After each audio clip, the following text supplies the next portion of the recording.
Toutes les machines sont différentes. C'est pourquoi il est important de se reporter au manuel de l'opérateur spécifique à la machine avant toute utilisation.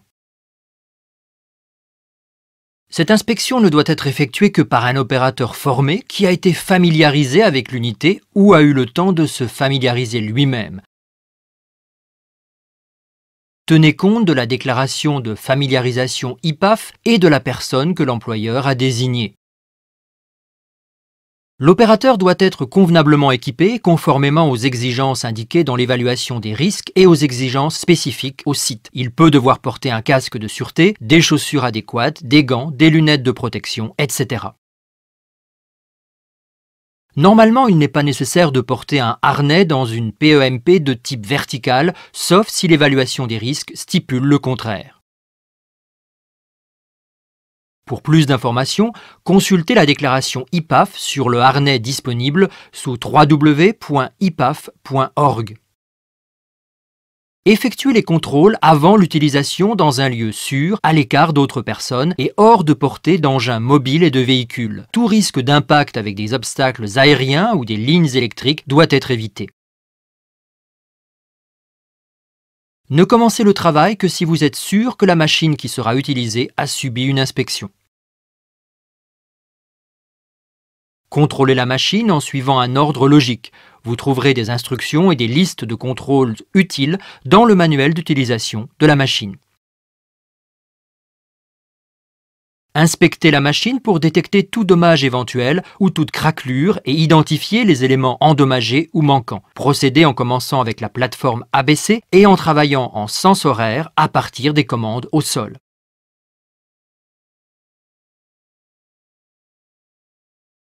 Si la machine est électrique, débranchez d'abord son câble d'alimentation. Vérifiez que la machine ne peut être démarrée sans clé. Ceci peut se faire en contrôlant, par exemple, le fonctionnement de l'interrupteur à clé et en vérifiant que les autres commandes ne peuvent fonctionner lorsque la clé est sur la position d'arrêt ou lorsque l'interrupteur d'arrêt d'urgence est activé. Retirez à nouveau la clé avant de poursuivre l'inspection. Vérifiez si le sol sous la machine comporte des traces d'huile. Ceci est souvent le premier signe d'un problème potentiel.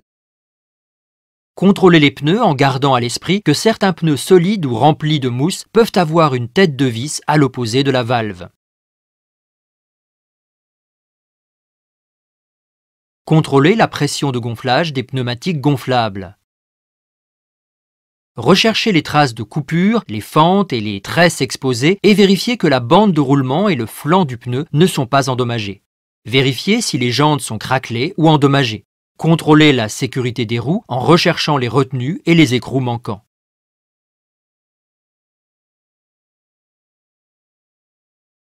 Les deux côtés du moyeu de roue doivent être secs. Vérifiez que les composants, les axes et les éléments de fixation ne sont pas desserrés ou pliés. Vérifiez qu'il n'y a pas de débris sur les marches. Recherchez les informations importantes et les avertissements sur les autocollants et la plaque signalétique. Inspectez les alentours du dispositif anti-basculement, potole, pour voir s'il comporte des traces de débris ou si la barre du dispositif est endommagée. Assurez-vous que tous les loquets et les charnières fonctionnent correctement lorsque l'ouverture s'effectue et qu'ils se ferment en toute sécurité. Vérifiez si le réservoir contient assez de carburant pour la journée de travail. Contrôlez le niveau de l'huile hydraulique. La plateforme verticale doit être complètement rangée. Inspectez les blocs hydrauliques pour s'assurer qu'ils ne comportent aucune fuite. Vérifiez que les câbles ne sont pas desserrés, endommagés ou dénudés. Vérifiez que les tuyaux ne comportent aucune trace de dommage ou de fuite. Insérez la clé, tournez-la en position commande au sol et tirez sur l'interrupteur d'arrêt. Vérifiez l'intégralité du mouvement et les fonctionnalités du détecteur d'inclinaison. Retirez ensuite la clé et actionnez à nouveau l'interrupteur d'arrêt. Vérifiez que les tuyaux et les câbles ne sont pas desserrés et qu'ils ne peuvent pas se coincer dans les ciseaux.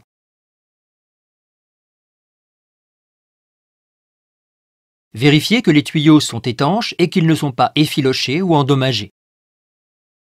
Répétez ceci plus tard sur le châssis dans la zone du vérin principal. Vérifiez que les éléments des ciseaux et les soudures ne comportent aucune fissure ou trace de dommage. Contrôlez leur alignement. Contrôlez les axes pivots et l'équipement de fixation. Vérifiez que les patins d'usure ne sont pas excessivement usés et qu'il n'en manque aucun. Les garde-corps peuvent être repliés pour faciliter le transport ou permettre de passer par des entrées basses.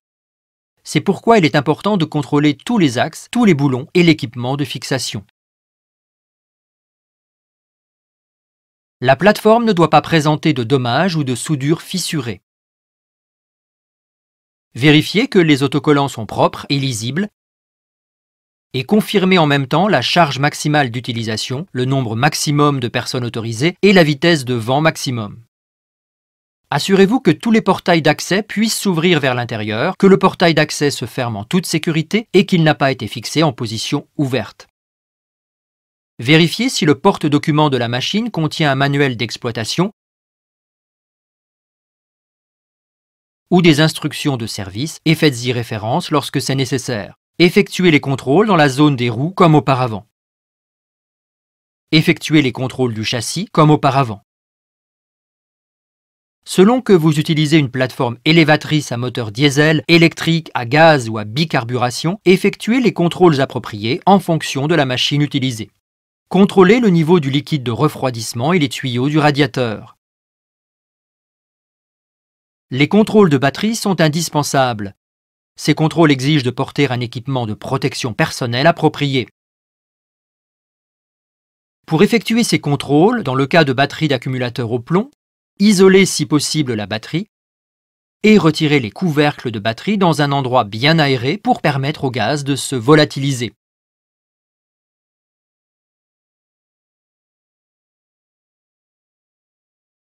Vérifiez ensuite le niveau de l'électrolyte et remplissez si nécessaire les cellules de la batterie selon les indications du manuel du fabricant. Remettez les couvercles en place, vérifiez que la batterie est bien fixée, que les connexions ne sont pas desserrées et qu'il n'y a pas de corrosion. Refermez le compartiment de maintenance et activez le sectionneur de batterie le cas échéant. Les tuyaux et les câbles ne comportent aucune trace de dommage ou de fuite. Assurez-vous que tous les loquets et les charnières fonctionnent correctement lorsque l'ouverture s'effectue et qu'ils se ferment en toute sécurité. Les autocollants de toutes les commandes au sol doivent être propres et parfaitement lisibles. Insérez la clé et tournez-la en position commande au sol. Effectuez à nouveau un contrôle visuel pour déceler les obstacles présents et les personnes pouvant être affectées par les contrôles de fonctionnement. Démarrez le moteur, élevez les ciseaux à une hauteur suffisante jusqu'à ce que leur support soit engagé. Abaissez légèrement les ciseaux à l'aide de l'abaissement d'urgence, de façon à ce que les ciseaux reposent sur le support. Vérifiez ensuite que l'arrêt d'urgence fonctionne. Laissez l'arrêt d'urgence activé et vérifiez que les tuyaux, le joint torique, les axes et les retenues, les fins de course, les boulons structurels et les soudures ne comportent aucune trace de dommage ou de fuite. Ne mettez pas la main dans les ciseaux si le support des ciseaux n'est pas déployé et engagé. Contrôlez également l'état des pare-chocs. Si tout est en ordre, élevez légèrement les ciseaux jusqu'à ce que le support soit désengagé. Abaissez les ciseaux et poursuivez les contrôles de fonctionnement pour les commandes au sol. Effectuez à nouveau un contrôle visuel pour déceler les obstacles présents et les personnes pouvant être affectées par les contrôles de fonctionnement. Redémarrez ensuite le moteur de la machine et vérifiez que toutes les autres commandes au sol sont entièrement opérationnelles. Arrêtez ensuite le moteur, activez l'arrêt d'urgence et tournez la clé de la commande sur la plateforme avant de commencer le contrôle de fonctionnement de la commande sur la plateforme. Lorsque vous accédez à la plateforme par les marches et la porte, utilisez toujours 3 points de contact, 2 mains, un pied ou 2 pieds, une main. Vérifiez l'intégralité du mouvement et la propreté de l'extension coulissante, vérifiez qu'elle se verrouille aux distances spécifiées. Les autocollants de toutes les commandes doivent être propres et parfaitement lisibles. Vérifiez que le moteur ne démarre pas lorsque l'interrupteur d'arrêt est activé. Démarrez ensuite le moteur. Vérifiez que l'activation de la fonction fonctionne. Elle est actionnée soit au pied, soit à la main. Contrôlez le fonctionnement de la conduite en avant et en arrière, de la direction à gauche et à droite, et des freins en effectuant de courtes manœuvres. Le mode de conduite doit être rapide lorsque les ciseaux sont abaissés. Pour tester le dispositif anti-basculement, POTOL, placez un obstacle, un morceau de bois par exemple, sous le dispositif. Montez dans la plateforme et élevez la machine à environ 1,80 m. Vérifiez que la fonction de conduite est bloquée et répétez l'opération de l'autre côté. Vérifiez l'absence de danger en hauteur et déployez ensuite la plateforme pour vérifier que la vitesse de déplacement en élévation est correcte.